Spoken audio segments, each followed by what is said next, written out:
Gimana caranya desa mendapatkan alokasi kinerja? Ya kan tadi bilang kalau dana desanya naik seneng kan, kalau turun baru protes. Nah, gimana caranya kita dapat alokasi kinerja dari dana desa? Ya tentu saja kita harus berkinerja baik. Cara penilaiannya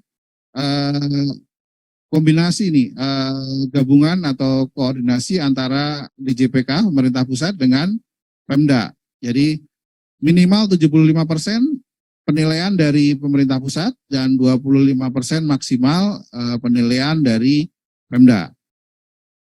Nah, apa yang dinilai ada kriteria utama, kemudian ada kriteria tambahan, ada yang wajib dan ada yang tambahan. Nah, yang utama ada 4, tentu saja dia bukan desa tertinggal sangat tertinggal. Tadi desa tertinggal sangat tertinggal jatahnya atau alokasinya yang dapat alokasi afirmasi ya. Jadi untuk alokasi kinerja itu hanya untuk desa berkembang, maju, mandiri.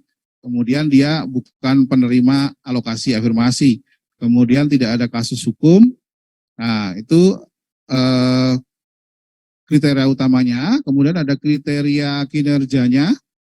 Ada bagaimana desa pengelolaan keuangan desanya bagus atau enggak. Itu poin-poin pentingnya bagaimana desa meningkatkan PADES, pendapatan asli desa. Kemudian bagaimana uang APBDes-nya dia itu digunakan untuk masyarakat. Nah, semakin bagus, semakin tinggi nilainya. Kemudian yang kedua, pengelolaan dana desanya. Bagaimana pengelolaan dana desanya,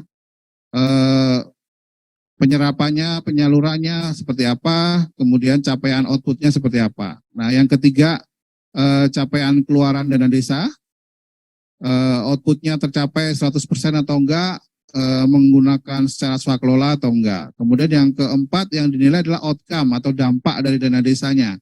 Itu kurang lebih bagaimana desa meningkatkan status desanya, IDM-nya meningkat, kemudian jumlah penduduk miskinnya turun. Nah, itu kurang lebih poin-poin penting dalam penilaian alokasi kinerja kriteria utama. Kemudian ada kriteria tambahan dari Pemda, lebih banyak lagi, ada 20.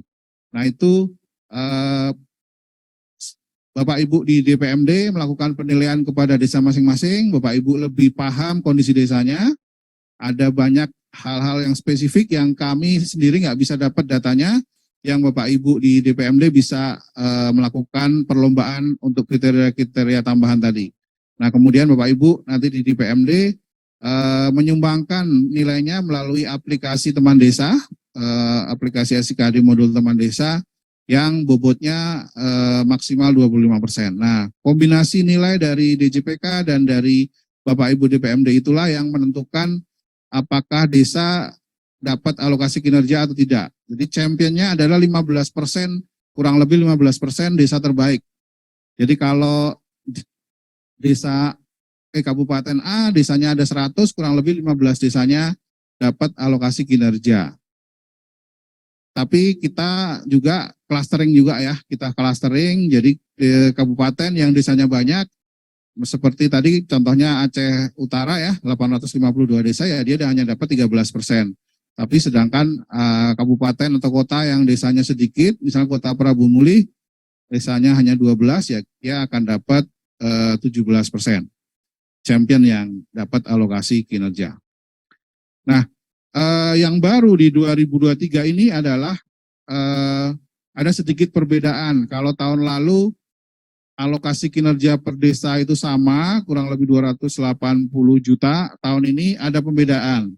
Jadi desa-desa champion di kabupaten yang Bapak Ibu DPMD-nya melakukan penilaian atas kinerja desa-desanya, kriteria tambahan tadi, akan dapat per desanya 260 jutaan. Sedangkan Bapak Ibu champion di desa yang kebetulan DPMD-nya masih kesulitan data, tidak melakukan sumbangan nilai yang 25%, dampaknya memang desanya sedikit dipotong ya, jadi dapatnya dipotong 25%, dapatnya 75% dibandingkan desa-desa champion di kabupaten kota yang melakukan penilaian. Jadi dapatnya hanya 205 juta.